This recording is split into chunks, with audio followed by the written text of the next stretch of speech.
Band কলার cutting tips. এর জন্য আমাদের একটি কলারের পেস্টিং ভাঁজ দিয়ে নিতে হবে। কলারের পেস্টিংয়ের লম্বাটা থাকতে হবে 17 থেকে 18 ইঞ্চি। তো এই নিয়মে লম্বার দিকে কলারের পেস্টিংটা আমাদের ভাঁজ দিয়ে আটকানো সাইডে আঙুল দিয়ে ঘষে ঘষে বসিয়ে নিতে হবে।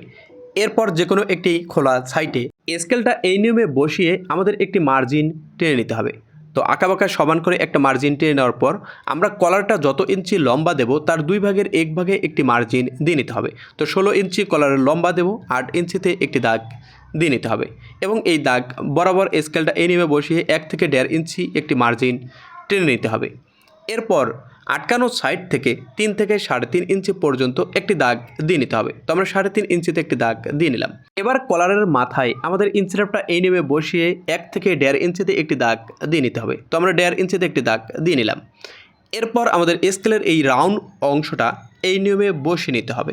তো এই নিয়মে বসিয়ে নেওয়ার পর একটা মার্জিন টেনে নিতে হবে। তো এই নিয়মে সুন্দর করে মার্জিনটা টেনে নেওয়ার পর আমরা কলারের চওড়া যত ইঞ্চি দেব ঠিক তত ইঞ্চিতে একটি দাগ দিয়ে নিতে হবে। তো আমরা 1 ইঞ্চি চওড়া এই কলারটা দেব, তো 1 ইঞ্চিতে একটি দাগ দিয়ে নিলাম। এরপর এই দাগটা আমাদের সুন্দর করে তুলে নিতে হবে। আশা করি কলারের মার্জিনটা কিভাবে দিবেন তা বোঝাতে পেরেছি। তো এই কলার কিভাবে কাটিং এবং সেলাই করতে হয় ফুল ভিডিও আপলোড করব, যা দেখে কাটিং এবং সেলাই দুটাই শিখতে পারবেন ইনশাআল্লাহ।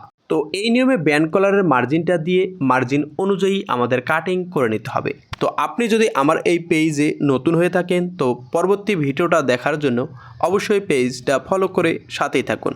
আর এই কলারের কাটিং এবং সেলাই ফুল ভিডিও দেখতে কমেন্ট বক্সে কমেন্ট করে লিখে রাখুন।